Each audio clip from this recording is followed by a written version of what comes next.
우리 가슴에 손을 얹고 믿음을 고백하고 하나님 말씀 잠깐 나누겠습니다. 제가 먼저 고백하겠습니다. 하나님은 나를 사랑하십니다. 나는 그 사랑 안에 있습니다. 하나님 오늘 나에게 말씀하실 것입니다. 그 말씀에 능력이 있습니다. 그 말씀에 생명이 있습니다. 나의 마음을 하나님께 열겠습니다. 나의 생각을 예수님께 집중하겠습니다. 들은 만큼 변합니다. 들은 만큼 행복해집니다. 아마 오늘 처음 예배를 접하시는 분들은 이렇게 영상을 통해서 예배 드리는 것이 조금 익숙하지 않고 거북하신 부분이 있을지라도 초청해 주신 분들의 사랑을 생각하면서 끝까지 함께 해주시기를 부탁드리고요. 또 우리 초청 집회에 함께 하시는 현장에서 예배 드리시는 분들, 또 온라인으로 예배 드리시는 드림인들도 하나님께서 좋은 교회를 만들어가고 있다는 것에 대한 감사하는 마음, 또 복음을 전할 수 있는 교회가 되어가는 것에 대한 감사한 마음으로 함께 예배에 동참해 주시고 은혜 받으실 수 있게 되기를 바랍니다. 저희 가정 얘기를 하면서 오늘 좀 말씀을 시작해 보려고 합니다. 저는 아주 전통적인 한국 유교 가정에서 태어나서 자랐습니다. 제사도 엄청 많은 집안이고요. 아무리 구석구석을 살펴봐도 예수 믿는 사람들 찾아볼 수 없는 그런 아주 전통적인 한국 가정입니다. 저도 만약에 한국에서 계속 살았다면 교회를 다니거나 믿음을 접할 수 있는 기회가 별로 없었을 것 같습니다. 그런데 고등학교 때 공부하러 미국에 가서 처음으로 이제 저는 교회를 다니게 됐습니다. 믿음이 있어서 교회를 나가게 된 것이 아니라 한국말 하고 싶고 또 한국 밥이 먹고 싶어서 교회를 찾게 되었습니다. 그렇게 시작한 교회 생활을 통해서 제가 예수님을 믿게 되었습니다. 그냥 교회를 다니는 사람이 아니라 정말 예수님을 믿고 사랑하는 사람이 된 다음에 제 마음속에 가장 먼저 든 생각은 이렇게 좋은 예수님을 가족에게 전해주고 싶다라고 하는 마음이었습니다. 제가 종종 간증을 할 때가 있었는데 저희 집이 어머님과 아버님이 제가 어렸을 때 이혼한 가정이었기 때문에 저에게 가정이라고 하는 곳은 그렇게 사랑이 많이 흐르고 따뜻한 곳이 아니었습니다. 될 수 있으면 멀리 하고 싶은 곳이 가정이었습니다. 근데 제가 예수님을 믿고 예수님을 사랑하는 크리스천이 된 다음에 제가 그렇게 멀리 하고 싶었던 가족들에게 예수님을 전해주고 싶다라고 하는 마음이 너무 뜨거워지더라고요. 제 아버지는 점치기 좋아하는 무신론자였습니다. 이게 참 웃기는 얘기죠. 근데 사실입니다. 하나님의 존재를 부정하지만 연초가 되면 늘 점집에 가서 점괘를 받아오는 것을 좋아하셨어요. 유학 시절에 일본에서 불어를 배우기 위해서 프랑스 천주교 신부님들하고 성경 공부를 몇 년을 하셨다고 전해 들었습니다. 근데 믿음은 전혀 생기지를 않으셨던 것 같아요. 엄마는 불자셨습니다. 강남에 있는 어느 절에 때가 되면 저희들 이름으로 등을 걸어 놓으시고 절을 하시면서 기도하던, 그리고 집에는 구석구석 부적이 붙어 있고 안 보는 데다가 이렇게 집어넣어 주시기도 하고 이러던 불자셨습니다. 이게 저희 집 영적인 분위기였습니다. 그런데 제가 예수님을 믿게 되니까 너무 좋아서 너무 소중한 가족들에게 예수님을 전해드리고 싶었습니다. 이게 가족 사랑 아닌가요? 이게 가족 사랑이잖아요. 좋은 것을 보면 함께 나누고 싶고, 그리고 좋은 것을 만나면 그것을 가족에게 소개하고 싶고, 이게 가족 사랑의 마음이죠. 얼마 전에 예멘에서 난민으로 한국에 들어왔던 한 가족의 사랑 이야기를 접하게 되었어요. 아이가 이제 6남매를 데리고 난민의 신분으로 한국에 들어와 있는데 두 번째 만난 남편하고 결혼식을 못하고 6남매를 키우면서 살아가고 있던 엄마를 위해서 아이들이 몰래 이제 결혼식을 준비해 주는 이야기예요. 잠깐 영상을 보여드릴 테니까 보고 다시 돌아와서 얘기 말씀드릴게요. 6남매가 심각한데 무슨 일일까요? 지금 원피스 없어. 드레스 없어. 근데 애들아 드레스는 왜? 부모님 그런 준비할 거예요. 엄마 아빠 결혼했잖아요. 아니요, 안 했어요. 결혼식 안 했어요. 하지만 결혼했어요. 사실 아마니 씨는 이미 한 번의 결혼식을 치렀습니다.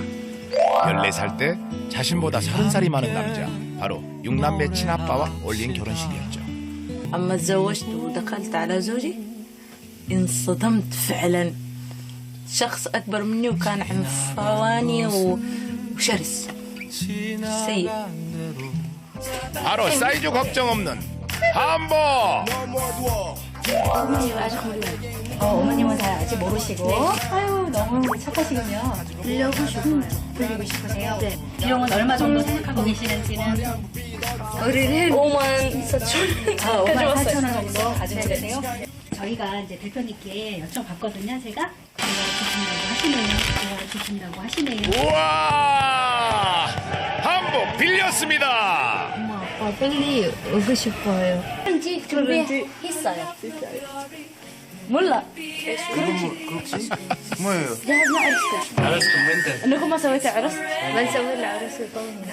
진짜요? ايوه طلعنا لكم 한복 살 거예요 지금. 네, 그렇게 준비했어요. 엄마 아마니 씨는 아직도 안 믿기는 표정입니다. 아마니 씨, 진짜 결혼식이요. 지금 오늘 결혼식 준비할 거예요. 토요일 부모님 결혼식. 오지 마세요. 아까 얘기했어요. 엄마 울어요. 울을 거예요. 직장은 집 앞 난민교회. 이곳에 사는 목사님을 찾아가 허락을 받았답니다. 이게 누구세요? 두 분 정말 잘 어울리십니다. 자, 신랑 신부 입장이요. 신랑 아바디누, 신부 아마니루, 아내로 맞아, 앞으로타나, 건강할타나, 함께 살겠습니까? 네. 3년 전 아이들을 지키기 위해 예멘을 떠나온 아바디 씨 가족. 8 식구를 받아주는 나라가 없어 절망하기도 했습니다. 3개월마다 연장되는 시한부 같은 삶이지만 지금이 소중한 이유, 바로 가족이 함께하기 때문입니다. 저게 가족이잖아요. 제일 좋은 거 서로 주고 싶은 마음.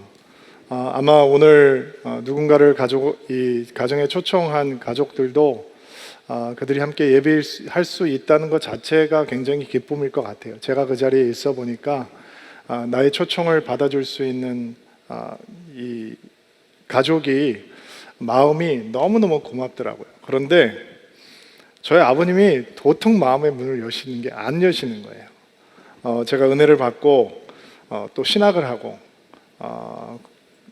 전공도 바꾸면서 목사가 되겠다고 얘기하니까 아버님이 너무 저한테 마음이 상하셔서 어떤 상황이 돼도 마음을 여시려고 안 하시더라고요. 예수님이 얘기를 하면 야단 맞고 핀잔을 당하고 꾸중을 듣고, 또 저희 아버님이 말씀을 굉장히 잘하시는 분인데 저와 토론이 되면, 원래 가족끼리는 토론이 안 되잖아요. 저도 남하고는 토론이 좀 되거든요. 근데 가족하고는 토론이 잘 안 되더라고요. 그런데 아버님이 저보고 아는 것도 없는 녀석이 건방지다고 핀잔을 듣기도 하고, 너 같은 애가 신학교 너네 신학교 어떤 애냐고 막 공격을 하시기도 하고, 창피한 일도 많이 당했어요. 좋은 거를 전해드리려고 하는데 가족이라고 하는 마음이면 참 기쁘게 받아주셔야 되는데, 정말 그 마음이 너무너무 견고해서 마음의 문을 열려고 도무지 열려고 하지 않으실 때 참 야속하더라고요. 아버님을 위해서 저는 18년 동안 기도했습니다. 18년 동안 중간중간 전혀 요동이 없는 아버님의 모습을 보면서 이게 과연 될까? 포기할까? 이런 마음이 들었던 적도 여러 번 있습니다. 근데 너무 신기하게 남한테 전도를 하면 예수 믿겠다고 얘기하는 거예요. 제가 남한테 전도를 하면 눈물을 벅벅 쏟으면서 예수 믿겠대요.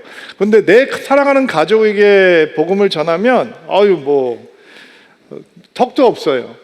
말을 들으려고도 하지 않으시는 거예요. 제가 속한 교단에서는 목사 안수식을 하면 하이라이트가 뭐냐면, 안수를 받는 목사가 안수 기도를 바른 다음에 그 목사 후보생이 지정한 그 사람이 가운을 대신 입혀주는 것이 하이라이트예요. 그래서 저는 생각을 했어요. 아버지에게 미국으로 오시라고 초청을 해서 내가 안수 기도를 받은 다음에 아버지에게 왜 내가 아버님이 나한테 가운을 입혀줬으면 좋겠는지 설명을 하고 그리고 그때 복음을 다시 얘기하고 아버지 불신자가 저한테 가운을 입혀줘서야 되겠습니까? 예수 믿는 사람이 나한테 가운을 입혀주셔야지. 나는 아버지가 예수 믿고 나에게 가운을 입혀주시고 나를 축복해 주시면 내가 정말 목회를 행복하게 잘할 수 있을 것 같습니다. 계획을 다 짜놨어요.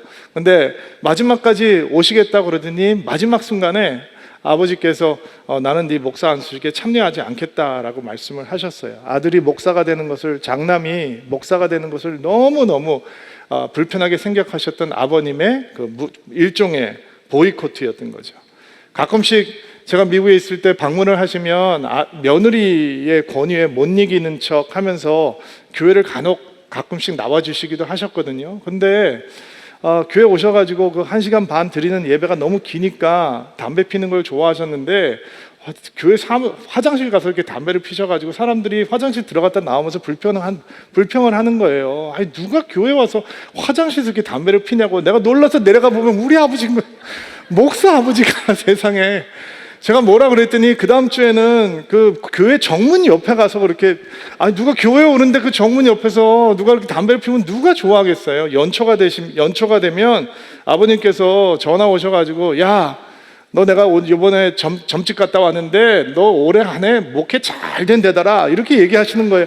얼마나 속이 상한지. 난 목사인데 무슨 목사 아버지가 이렇게 마음이 아버지한테도 부모님한테도 복음을 전하지 못하는 목사가 이게 무슨 목사인가 이런 생각이 들더라고요. 어느 날 아버지 엄마한테 전화가 와서 떨리는 목소리로 저한테 아버님이 암이 발견이 됐다라고 알려주셨어요. 급하게 수술을 해야 하는데 아버님 건강이 여기저기가 좋지 않으셔서 수술이 굉장히 위험한 수술이 될 수 있다라고 하는 사실도 알게 됐어요. 제가 급한 마음으로 비행기를 타고 한국에 도착을 해서 택시를 타고 인천에서 아버님 수술 받으시는 병원까지 딱 도착을 하니까 수술복을 입으시고 수술실 들어가기 10분 전에 제가 도착을 했어요. 그래서 성경을 펴놓고 다시 한번 엄마한테는 아무도 못 들어오게 해라. 가서 문 걸어 잠그라고 얘기하고 아버님한테 다시 복음을 예수님에 대해서 전하기 시작했어요. 그랬더니 한 반쯤 얘기를 했는데 한 5분쯤 얘기했을까요? 아버님이 그러시는 거예요. 내가 예수 믿을게. 그래서 제가 화를 버럭 냈어요. 아버지한테 제가 화 안 내봤거든요. 아니 아버지 도대체 왜 이러시는 거예요 저한테? 아니 예수를 믿으셔야 된다고요. 지금 수술 받으러 들어가시기 전이잖아요. 내가 지금 장난하는 거 아닌데 왜 이렇게 농담처럼 저한테 얘기하세요? 하나님을 믿어야 되신다고요. 얘기를 하니까 그래 내가 하나님 믿겠다고. 네가 말하는 하나님, 너의 예수님 나 이제 믿을랜다고. 제가 18년 동안 해왔던 기도가 그때 응답이 되는 거였더라고요. 기도가 꽉 차오르니까 정말 이 다 익은 열매가 툭 떨어지시지 그 아버지의 완고하고 견고했던 마음이 다 열려서 제가 전하는 예수님에 대해서 믿으시겠다고 얘기하는 거예요. 수술을 받으시고 투병을 하시는 동안 신앙생활 제대로 못 하셨어요. 교회 생활 제대로 못 하셨거든요. 그런데 저희 아버님께서 제가 병상에서 세례해드리고 목사인 게 너무 감사하더라고요. 또 아버님께서 투병하시다가 마지막 제가 아버님의 입술을 통해서 들었던 말씀은 이제 암으로 정말 뼈밖에 안 남아있는 상태에서 아버님이 마지막 숨을 쉬고 있는 순간 저를 꼭 끌어안으시고 아버님이 그런 분이 아니셨는데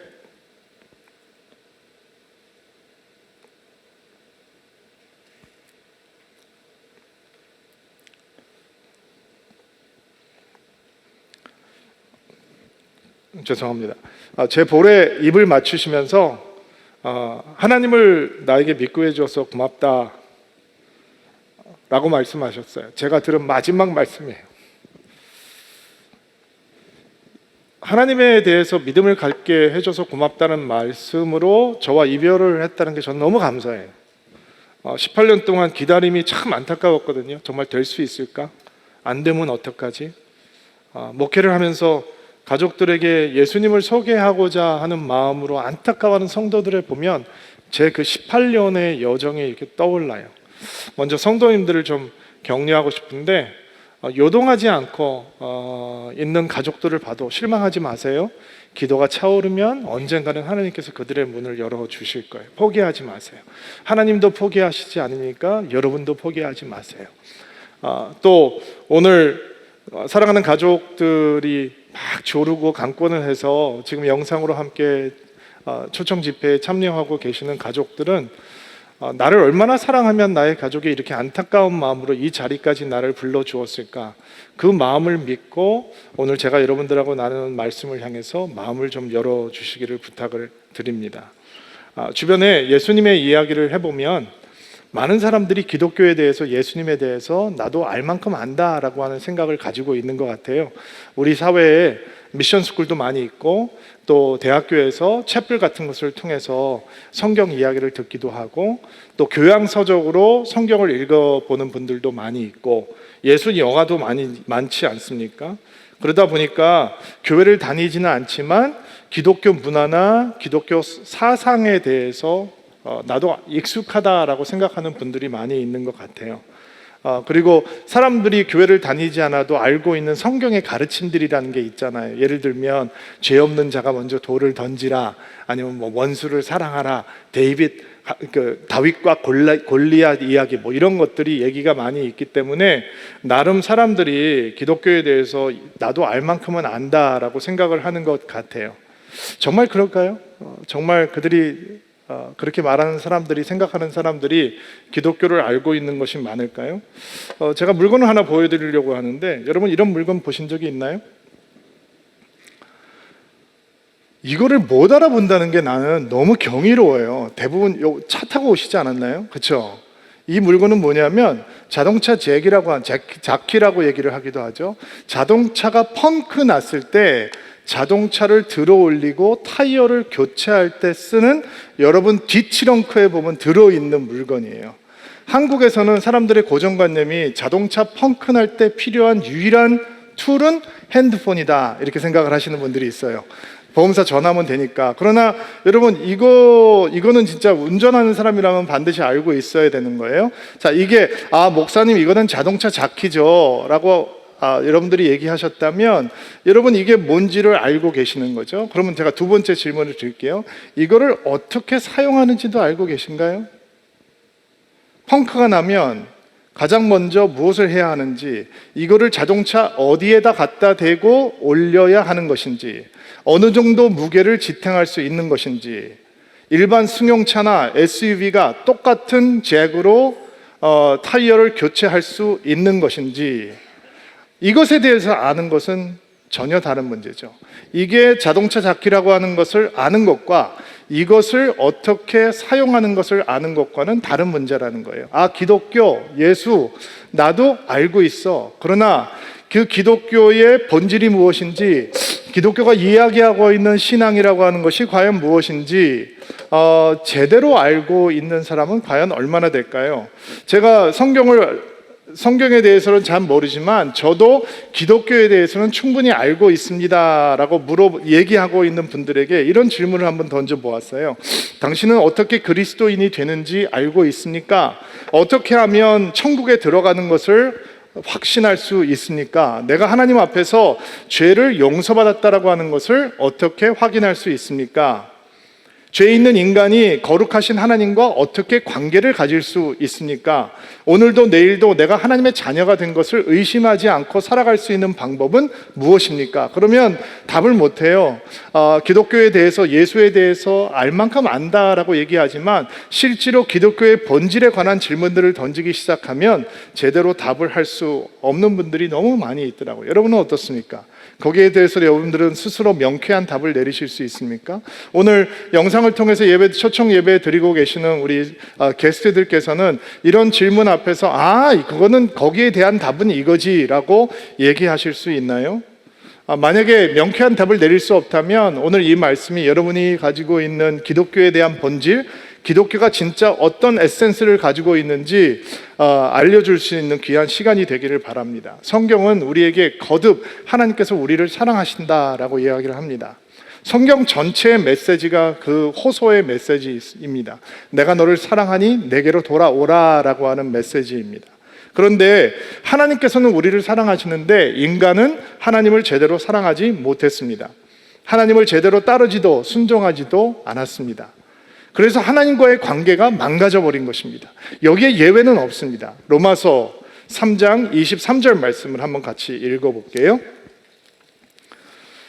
한 목소리 읽겠습니다. 시작. 모든 사람이 죄를 지어 하나님의 영광에 이를 수 없게 되었습니다. 모든 사람이 죄를 지었다. 모든 사람들이 하나님과의 망가진 관계를 갖게 되었다라는 것입니다.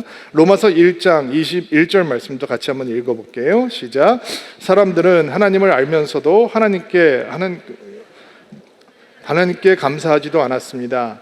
오히려 그들은 헛된 것을 생각했으며 그들의 어리석은 마음은 어둠으로 가득 찼습니다.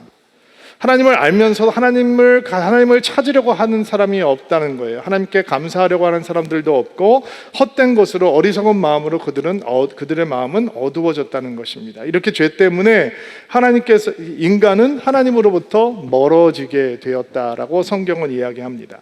사람들이 죄라고 얘기하면 오해하고 있는 것들이 있습니다. 하나님 앞에 혹은 신의 존재 앞에서 우리가 죄에 대한 판단을 받을 때 하나님께서는 그 신이라고 하는 존재는 절대 평가를 하지 않고 상대 평가를 할 거다라고 생각을 하는 것이죠. 신이 어떤 커트라인을 가지고 있을 거다라고 생각을 하는 거예요. 그러니까 우리가 비율적으로 봐서 나쁜 일을 한 비율에 비해서 착한 일을 더 많이 했다면 I'm okay, 나는 괜찮을 것이다 라고 생각을 하는 거죠.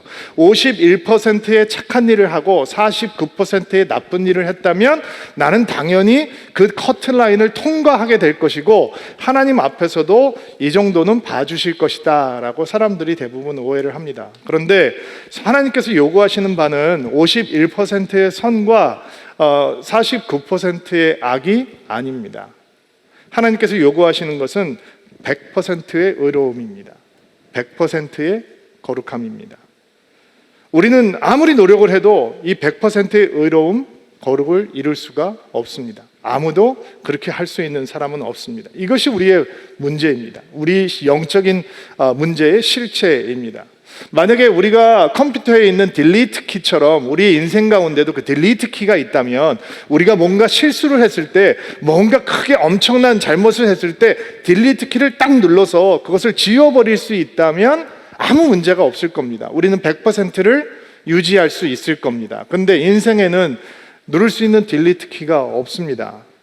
골프에 보면 멀리간이라고 하는 게 있잖아요. 첫 번째 샷을 잘못 쳤을 때 다시 치라고 하는 세컨 찬스가 있는 거죠. 필드에 나가서 골프를 치는 사람들은 잘못 치면 멋쩍게 웃으면서 나 멀리간 할게 그러면 그냥 넘어갈 수 있습니다. 또 치면 되니까. 근데 인생에는 멀리간이라고 하는 게 없습니다.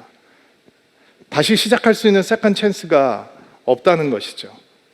우리는 죄를 향해서 딜리트 키를 누르는 것도 불구하고 멀리간이라고 하는 세컨 찬스를 쓸 수도 없다면 그러면 우리는 죄의 문제를 어떻게 해결해야 하는 것인가요? 이것은 굉장히 중요한 문제입니다.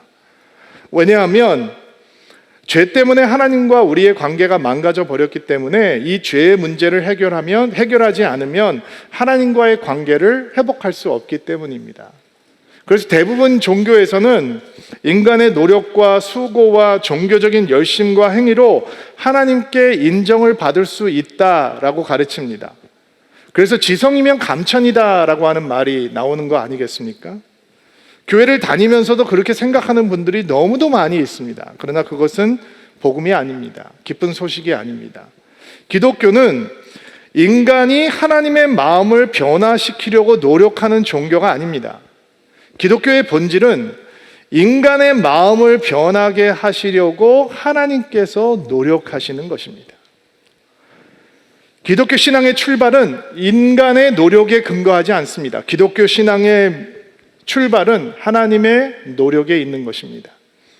하나님을 떠난 인간의 마음을 하나님께서 돌이키시려고 하나님 스스로 모든 준비를 완벽하게 하셨다라고 하는 것이 기독교의 기쁜 소식입니다. 그것이 복음이라는 것이죠. 복음은 인간이 준비해내고 만들어낸 좋은 소식이 아니라 하나님께서 처음부터 끝까지 준비하신 기쁜 소식입니다. 이런 사랑의 이야기가 있습니다. 오래된 이야기인데 빙고라고 하는 남자가 죄를 짓고 뉴욕 형무소에서 3년 동안 수감 생활을 하다가 가석방을 받게 되어서 아내에게 편지를 씁니다. 자기가 실수를 해서 감옥에 가게 되었지만 자기 아내에게 잘못한 것이 너무 미안해서 당신이 나를 용서하고 다시 받아준다면 내가 고향으로 돌아가겠지만 당신이 용서하지 않고 나를 안 받아준다고 해도 나는 이해할 것이다. 편지를 쓰면서 대신 나를 당신이 다시 받아준다면 우리 마을 앞에 마을 입구에 있는 큰 참나무에 노란 리본을 하나 메어 놓으면 내가 버스를 타고 지나가다가 노란 리본을 보면 당신이 나를 용서하고 받아주겠다라고 하는 메시지로 받고 내가 집으로 돌아오겠다. 편지를 보냅니다. 그리고 뉴욕에서 이제 플로리다에 있는 고향으로 돌아가는데 긴 시간을 자동차를 타고 가다 보니까 그 승객들이 이 빙고라고 하는 사나이의 사연에 대해서 전해 듣게 됩니다. 고향으로 다가오는데 이 빙고라고 하는 사람은 너무너무 마음이 초조하고 불안해서 바깥을 쳐다볼 수가 없습니다. 그런데 그 마을의 입구에 참나무가 보이는 길거리에 들어서자마자 그 버스를 가득 채우고 있던 승객들이 우와 하면서 소리를 지르고 박수를 치기 시작합니다.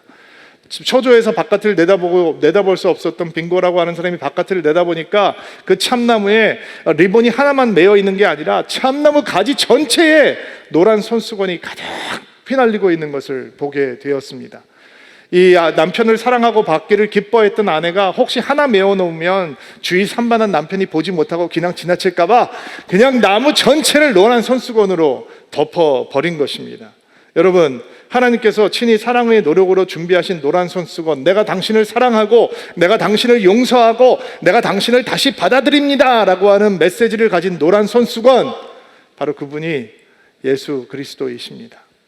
예수 그리스도는 하나님께서 우리를 다시 사랑하시고 다시 받아주신다라고 하는 메시지입니다. 요한복음 3장 16절 17절 말씀 같이 한번 읽어볼까요? 읽어주세요. 시작. 이와 같이 하나님께서는 세상을 사랑하여 독생자를 주셨다. 영생을 얻게 하려 하십니다. 하나님께서는 세상을 심판하기 위해 그의 아들을 세상에 보내신 것이 아니라 자기의 아들을 통하여 세상을 구원하시기 위해 아들을 보내신 것이다. 우리 하나님께서 우리를 향해서 가지고 계시는 변함없는 사랑의 메시지, 그것이 바로 예수 그리스도 안에 있는 것입니다. 하나님께서는 한 번도 우리의 멸망을 의도하신 적이 없습니다. 하나님의 의도는 언제나 영원한 생명입니다. 그 메시지가 예수님 안에 있는 것입니다. 내가 너를 한 번도 잊은 적이 없다라고 하는 메시지가 바로 예수 그리스도입니다. 내가 너를 언제나 용서할 것이며 내가 언제나 너를 받아줄 것이다 라고 하는 메시지가 바로 예수 그리스도이십니다. 이 빙고라고 하는 남편을 향해서 다시 돌아오라고 하는 그 수많은 펄럭이던 노란 손수건이 사랑의 메시지인 것처럼 우리를 위해서 십자가에 달려 죽으신 예수 그리스도가 하나님 품으로 돌아오라라고 하는 하나님의 변함없는 사랑의 호소인 것입니다. 여러분, 십자가라고 하는 것은 인간이 만들어낼 수 있는 최악의 형틀이라고 합니다. 예수님께서 왜 그 최악의 형태를 짊어지셔야 했습니까? 왜냐하면 죄의 싹은, 죄의 결과는 죽음이기 때문입니다. 우리가 서야 될 자리에, 우리가 가야 될 자리에 예수께서 우리를 대신해서 십자가에 달려 죽으심으로 우리는 하나님의 자녀가 되는 놀라운 은혜를 누리게 되는 것입니다. 그러니까 우리의 노력과 수고를 하나님을 알아갈 헛수고를 할 필요가 없는 것입니다. 헛노력을 할 필요가 없는 것입니다. 우리의 종교적인 행위나 선한 행위로 하나님에게 인정받으려고 하지 않아도 되는 것입니다. 예수 그리스도께서 모든 것을 하나님 사랑 안에서 다 이루셨기 때문에, 구원의 준비를 다 해주셨기 때문에, 십자가가 하나님의 구원의 완성이기 때문에 하나님께서 예수님을 통해서 해주신 모든 사랑의 수고와 노력을 그저 겸허하게 받아들이기만 하면 되는 것입니다. 성경은 그것을 믿음이다 라고 이야기합니다. 내가 스스로 해결할 수 있다라고 생각하는 것은 믿음이 아닙니다. 그것은 교만함이요 어리석음입니다.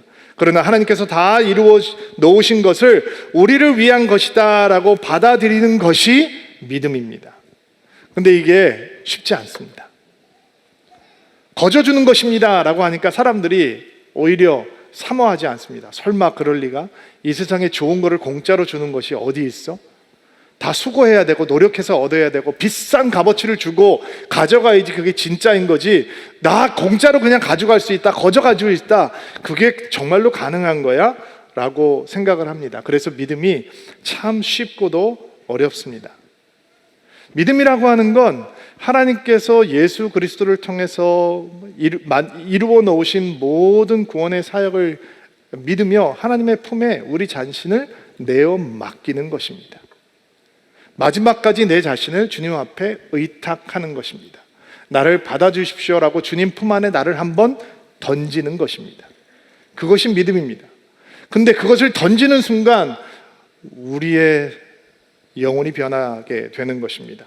이 믿음이 참 쉽고도 어려운 것이다 라고 하는 것을 여러분들에게 어떻게 설명을 하면 조금 더 쉽게 받아들일 수 있을까라고 고민을 하다가 이 영상이 도움이 될지 몰라 준비했습니다. 큰딸이 고등학교를 졸업할 때 제 생일날 저희 아내가 저한테 생일 선물을 준비해 주었는데 그 생일은 공중 제비돌기 체험 티켓이었습니다. 2인용 저희 큰딸과 제가 가서 공중 제비돌기 체험을 하라는 거예요. 저는 원하지 않았습니다. 참고로 저희 아내는 하지 않았습니다. 그 공중 제비돌기라고 하는 것이 올라가면 인간이 가장 두려움을 느낄 수 있는 그 높이에서 하더라고요. 올라가 봤더니 굉장히 무섭더라고요. 근데 저도 남자니까 겁내는 모습을 보이기는 싫고 그냥 속으로 좀 두려운 마음이 있지만 재미있겠네 고마워 하고 쿨하게 받았습니다. 막상 도착을 해보니 이거 큰일 났더라고요. 그때 찍었던 영상인데 제가 잠깐 보여드릴게요.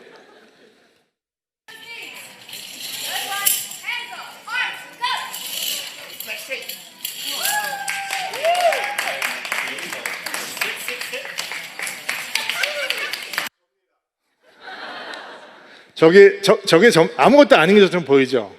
아무것도 아닌 것처럼 보이는데 자 높이에서 스윙을 잡고 내려갔다가 돌아오면서 발을 걸고 그 다음에 다시 스윙으로 나가면서 내 손을 뻗어야 되는데 여기에 이 트릭이 있습니다. 저 거꾸로 매달려 있는 사람이 캐쳐라고 하는데 그 캐쳐와 내 손이 닿는 순간 나는 그 캐쳐를 100% 믿고 다리를 풀어야 됩니다. 다리를 풀지 않으면 성공하지 못합니다. 근데 너무 많은 사람들이 성공을 못해요. 왜 그런지 아세요? 첫째, 너무 무섭기 때문에 손을 뻗지를 못합니다. 떨어질까 봐. 두 번째, 손을 잡아도 그 사람이 정말로 나를 캐치해 줄 수 있을까? 내가 몸무게가 80kg인데 90kg인데 라고 하면서 다리를 풀지를 못합니다. 근데 물론 저는 손을 뻗기도 성공을 했고 다리를 풀기도 성공했습니다. 여러분 믿음이 뭔지 아십니까? 우리를 받아주시는 하나님을 향해서 손을 뻗고 내 모든 것들을 그분에게 한번 내어 맡겨 보는 것입니다. 나를 받아주시는 분에게 나를 한번 온전히 의탁해 보는 것입니다. 그렇게 믿음은 시작되는 겁니다. 요한복음 1장 12절 말씀 같이 한번 읽어볼게요. 시작. 그러나 누구든지 그분을 영접하는 사람들, 그분의 이름을 믿는 사람들에게는 하나님의 자녀가 되는 누가 하나님의 가족이 될 수 있는가? 하나님의 자녀가 될 수 있는가? 내가 무언가 다 이루고 하나님을 믿겠다는 사람은 절대로 하나님의 가족이 되지 못합니다. 하나님께서 다 하셨구나. 그러면 나는 하나님께서 다 이루신 것을 향해서 믿음으로 한번 그분 품 안에 달려가 봐야 되겠다. 그것을 영접이라고 합니다. 하나님을 받아들이는 마음을 갖는 사람들이 하나님의 가족이 되는 것입니다. 여러분 오늘 가정에서 함께 하시는 분들 혹시 여러분 여기서도 이렇게 누군가의 초청을 받으면서 오신 분들이 있을지도 모르겠는데요. 하나님께서 여러분을 참으로 오래 기다리셨습니다. 여러분은 지금까지 하나님에 대해서 별로 관심이 없이 살아오셨을지 모르지만 하나님의 눈은 여러분에게서 떨어진 적이 없습니다. 하나님은 여전히 여러분에게 관심이 많으십니다. 이 여러분을 사랑하시고 여러분을 향해 변함없는 관심을 가지고 있는 하나님의 품을 향해 한번 여러분의 삶을 의탁해 보지 않겠습니까? 혼자 살아가는 삶이 아니라 예수 그리스도와 함께 동행하는 삶을 한번 살아보지 않겠습니까? 여러분 스스로 죄의 문제를 해결하고 구원의 문제를 해결하고 하는 것이 아니라 모든 것을 예수 그리스도께서 준비해 주셨으니 예수님, 내가 예수님을 믿으면서 한번 살아보겠습니다 라고 결단해 보지 않겠습니까? 만약에 그렇게 결심을 한다면 오늘은 여러분이 하나님의 자녀로 새롭게 태어나는 복된 주일이 될 줄로 믿습니다. 같이 한번 기도합시다. 우리 가정에서 기도하고 계시는 분들, 또 이 현장에서도 아직 내가 주님을 향해서 온전히 내 삶을 의탁했다라고 하는 확신이 없으신 분들은 오늘 이 기도를 통해서 여러분에게 내가 이제 혼자 살아가는 삶이 아니라 예수님과 함께 살아가는 사람이 되었구나, 내가 하나님의 자녀가 되었구나 라고 하는 확신이 있게 되기를 바랍니다. 가정에서 예배하는 분들도 우리 가슴에 손을 얹고 기도해 주시고요, 현장에서 예배하는 분들도 간절한 마음으로 중보해 주시기 바랍니다. 지금 이 시간이 새로운 생명이 탄생할 수 있는 시간이 될 수 있도록 중보하는 마음으로 기도에 함께 해 주시기를 바랍니다. 하나님, 처음으로 믿음을 갖고자 소원하는 마음이 든 분이 있다면 그분들을 한 분 한 분 예수님의 이름으로 축복합니다. 그들이 저희 앞에 앉아 있는 것이 아니기 때문에 하나님, 우리는 그들이 어떻게 반응하는지 눈으로 볼 수 없습니다. 그러나 성령께서 이 시간을 준비하셨고 하나님께서 그분들을 이 자리로 초청해 주셨습니다. 이 기도를 통해서 하나님의 자녀로 거듭나는 역사가 있게 도와주옵소서. 마음속으로 이 기도를 한번 따라해 주시기 바랍니다. 하나님, 나를 하나님께서 불러주시니 감사합니다. 하나님께서 나를 찾아오셔서 감사합니다. 나 스스로 하나님을 찾을 수 없었습니다. 그래서 하나님께서 먼저 찾아오셨습니다. 감사드립니다. 하나님을 향해 마음을 열겠습니다. 예수님께서 나를 위해서 십자가에 죽으신 것을 믿겠습니다. 예수님께서 나의 구사주가 되심을 믿겠습니다. 예수님, 나의 마음속에 오셔서 나의 구세주가 되어주시고 주님이 되어주소서. 혼자 사는 인생이 아니라 예수와 함께 사는 믿음의 인생을 살게 하옵소서. 하나님, 이 기도를 마음속으로 한 분 한 분 하나님께서 시작하신 믿음의 여정이 흔들리지 아니하도록 아름다운 믿음의 사람으로 설 수 있도록 주께서 은총을 베풀어 주옵소서. 서울드림교회 11번째 생일을 너무 감사를 드립니다. 주님, 지난 11년 동안 주께서 인도하신 대로 앞으로 다가올 수많은 세월 동안 교회가 교회되게 하시고 복음을 전하는 능력의 공동체가 될 수 있도록 도와주옵소서. 예수님의 이름으로 기도하옵나이다. 아멘.